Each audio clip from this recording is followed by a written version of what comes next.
6 people. There are nearly 10 million people in the United States who identify as American Indian or Alaska Native.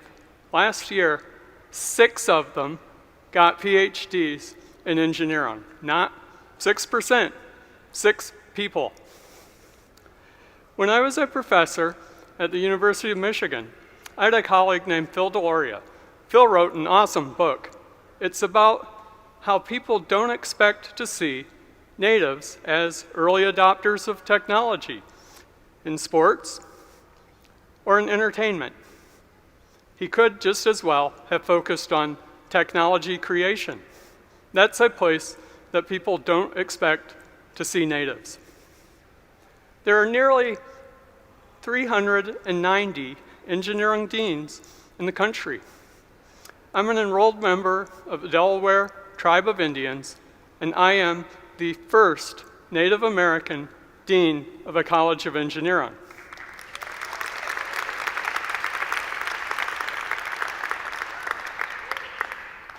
Talk about an Indian in an unexpected place. The value of diversity is well known. Diverse teams are more innovative and more productive. Research shows that the team achievement depends more on the diversity of the team than on the abilities of the individual team members. If people of color participated in science, technology, engineering, and math at the same rates as everybody else, the GDP would grow by an estimated $2 trillion. There are moral and ethical reasons for diversity as well. Natives are underrepresented in STEM and in higher education. Those 10 million people who self-report as Native corresponds to 2.9% of the US population. 0.4% of bachelor's degrees in the US went to Natives. 0.3% in engineering. Not 3%, 0.3%. The history that's taught in schools is mostly wrong or incomplete with regard to natives. You might not know that the US broke every treaty it made with native tribes. You might not know that Declaration of Independence calls us savages. You might not know that natives were not US citizens until the Indian Citizenship Act passed in 1924, and even then, state laws in many states prevented natives from voting until after World War II.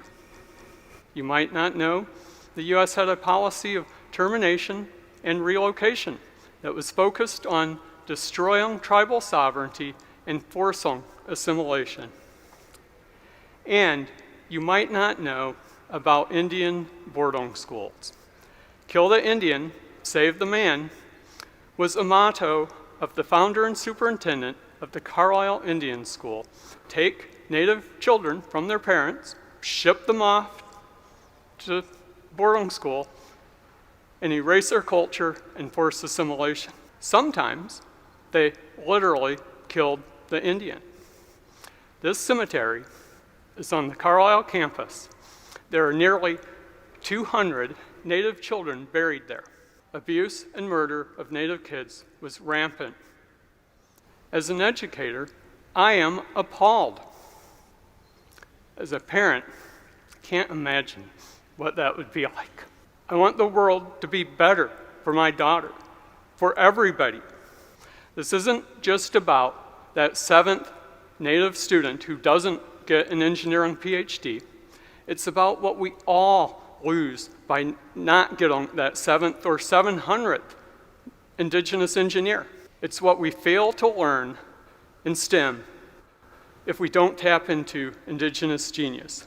I picked just 4 things that STEM could learn from. The first is relationships among things. The Eurocentric approach to science is to isolate things and study them in isolation. The Indigenous approach is to focus on the relationships. Medical sciences, the isolation approach, has led to many, quote, cures to diseases such as cancer that worked in petri dishes but did not work in animal models or in humans.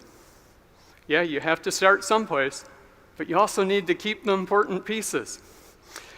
This is an example of what's known as the three sisters. You plant corn, beans, and squash together, and all three thrive.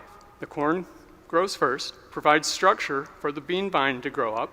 Beans provide nitrogen that fertilizes the soil. Squash grows last and provides ground cover that prevents weeds. Compare that to Eurocentric agriculture, plant one crop, use a bunch of chemicals and fertilizers to get it to grow. There are other examples, but just a couple I'll point out are salmon fishery management and cultural burns for forest. Those are examples where indigenous folks did it better, and Western science is still catching up. For real cures, not just for people, but for the planet, we need to dwell in the relationships among things. The second is long-term thinking. The wisdom of the seventh generation requires that we consider the impact of any action or decision today on 7 generations into the future, not just the next quarter.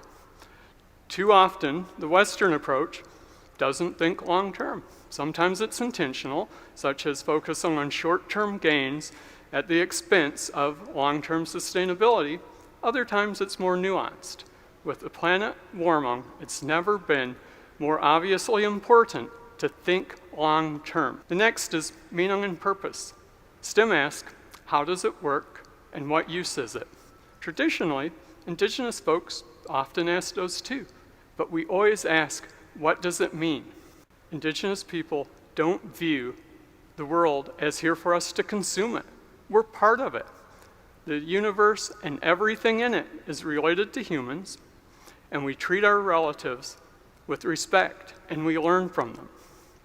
Every being has its own unique gifts and its own story, and it's important that we use those gifts well.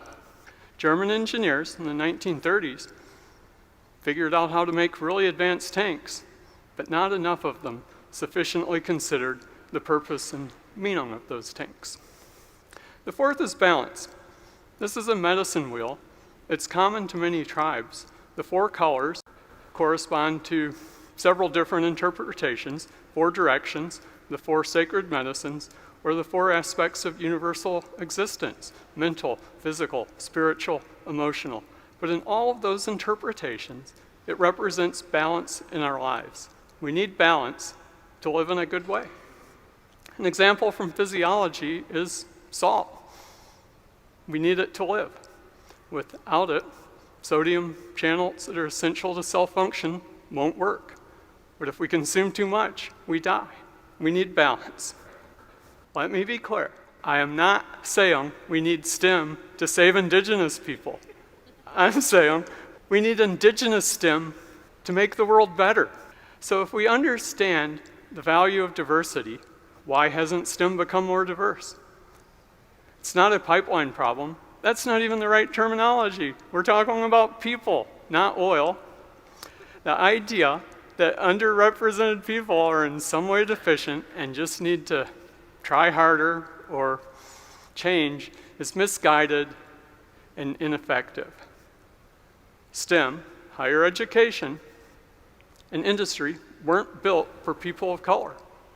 We need systemic change that recognizes the assets they bring to the discipline. STEM needs to center indigenous ways of thinking. We can do that by applying those 4 traditional lessons we just talked about. Here are 4 ways. It needs to be a purpose-driven discipline. Be an engineer to solve important problems. Research shows the reason people of color leave STEM isn't because they can't do the technical work. It's because they don't see the impact on the things they care about. Industry struggles to recruit and retain talent. Younger people place much more importance on meaningful work. Becoming more purpose-driven benefits everyone, not just indigenous folks. We need a better way of understanding our lives. The basic idea to work for a bunch of money and then die, and maybe it worked for the Queen of Spain back in the colonizing era, but it doesn't really work for anybody else. We want to work for things we care about that we'll be glad that we accomplished. Yes, we need high-paying professions, but there has to be meaning associated with it. The potlatch or giveaway traditions that are common to many tribes reflect the thinking that the importance of wealth is what we can do for others, not accumulating things for ourselves.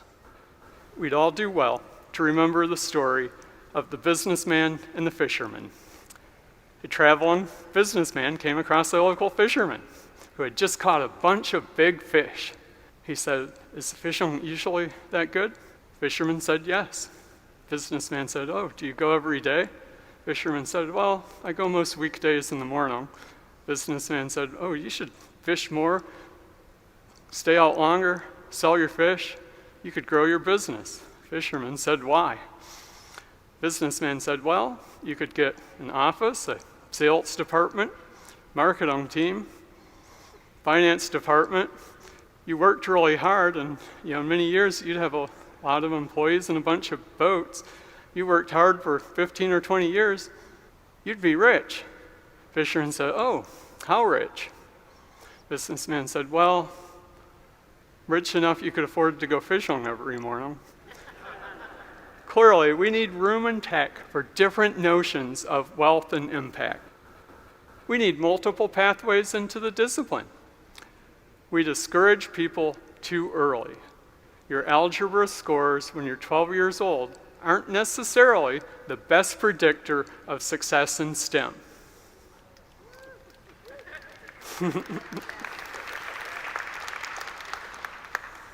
People with head starts are rewarded. Others are told, STEM's not for you. People mature at different rates. Astronomer William Herschel started as a musician. Didn't even look at stars till he was in his late 30s.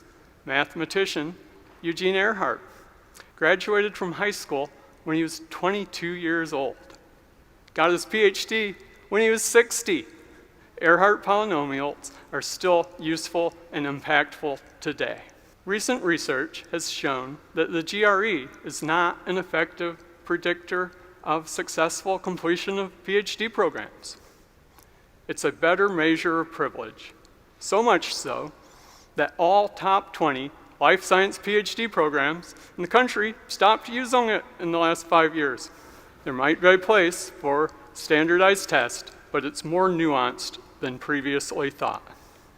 Yes, math and science are important to engineering, but the real goal is creative solutions to problems. We need room for exploration and experiential learning and education, and we need pathways that reflect long-term thinking and relationships into the discipline. The fourth is we need to keep humanity in STEM.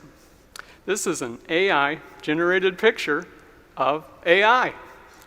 Sure doesn't look like an Indigenous person. Turning people into machines isn't sustainable, and neither is directly competing with machines. AI is on the rise. It can do many things cheaper and faster. What will we need humans for? We need engineers who can solve human problems, not just math problems. Too often, innovation is limited because a discipline doesn't ask the right questions and doesn't work on the most important problems. We need to start design thinking earlier as a discipline. Indigenous folks have known all along that consuming the environment without understanding the relationships isn't sustainable. We need to think 7 generations ahead, and we need to keep humanity in STEM. We can do this. We can do it here. Oregon has 9 federally recognized tribes. Portland has a large urban Indian population. Systemic change is not about appropriation. Native folks are integral to this transformation. It's not just about more Native students and faculty, although that's a good outcome. It's about systemic change that makes STEM better, science and engineering better, technology better, can make the world better, not just for my daughter, but for everybody. We don't need STEM to save Indigenous people. We need Indigenous STEM to save the planet.